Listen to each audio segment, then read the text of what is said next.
Kinuha ko na nga guys yung inuling kong baon ng nyog nung nakaraang pang-araw sa bundok, kaya samahan niyo ko guys.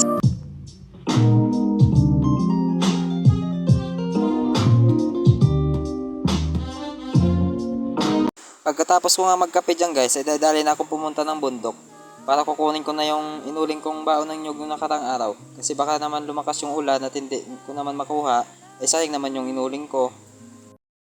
So ngayon guys ay kukain po natin yung ating inuling po na bagol nung nakaraan pa po. Kasi meron pong paparating na bagyo. Kaya tsaka kailangan ko na rin po ng tira kasi nag-aaral po ako. Pambahan ko po sa school.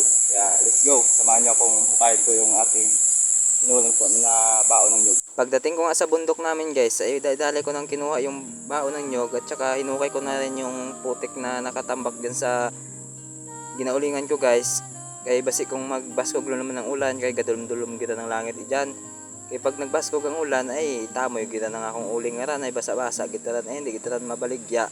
Kaya dali kung pinambuol ran ng mga lapok nga ran guys nga nakatambak sa akong buho it ulingan kay para mabaligya ako malagat sa hapon. Kaya may eskwela ba ako malagat sa hapon guys, kaya ako nagpasok kayo ng hapon kay bulak-bulak ko nag-absent ba yan ako kay para mabuol ko akong uling, kay wag kita ko pambalon kita na guys nga pang bakal gidit ng pagkaon sa school kay gutom-gutom. Pagkatapos ko nga makuha yung mga putik dyan guys nga nakatakip dyan sa aking inulingan guys, nagpapasalamat naman ako guys dahil hindi naman pinasukan ng tubig yung inuling ko guys. Kung nabasa kita na aroy digid naman baligya.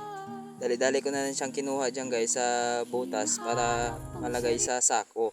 Dali-dali ko na rin yung kinuha guys yung uling na sa butas kasi makulimlim yung kalangitan dyan guys, baka maabutan tayo ng ulan kasi wala nang takip yung ating butas.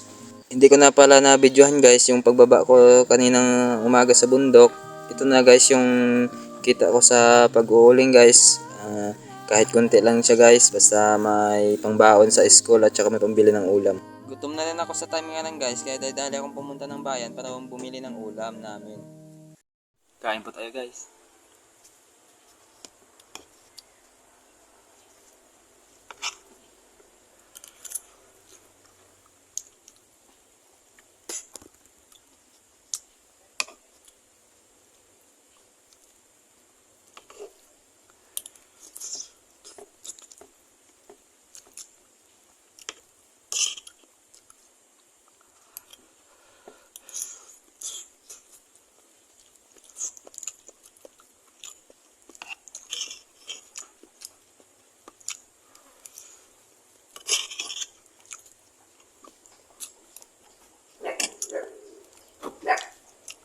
Uminom na rin po ako ng kape dyan guys.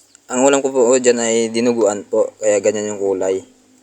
Pagkatapos ko dyan kumain guys, ay agad akong pumunta ng sapat para magpaligo. Hanggang dito na lang guys yung video ko guys, kaya papasok pa ako sa school. Bye bye, thank you for watching. Shoutout nga pala kina DT Rosa guys, at saka kay Milje Rosa, at saka kay Tricia Mirano Rata. Shoutout po sa inyo sa nanonood po ng mga vlogs ko. Maraming salamat po, kahit kunti pa lang po yung views natin at saka yung followers natin, ay sige lang po, laban lang po sa buhay, ganyan talaga pag sa una ka pa lang po. Thank you po.